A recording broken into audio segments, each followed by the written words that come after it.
মাহমুদুল্লাহ রিয়াদ পুরো টুর্নামেন্ট পুরো ক্যারিয়ার ভালো খেললিয়া আজকে দিলেন ডাইলিয়া সাকিব আল হাসান ও বাবা সাকিব আল হাসান রুহুল আগে নাই আমাদের অভিজ্ঞতার আর দরকার নাই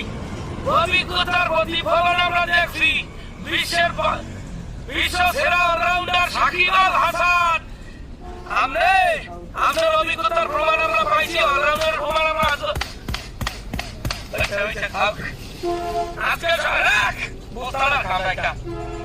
আমাদের অভিজ্ঞতার প্রমাণ আমরা আজকে পাই গেছি অনেক ভালো খেলাইছেন সেখানে 12 ওভার 1 বলে আমাদের 116টা রান প্রয়োজন দেহ দুর্বল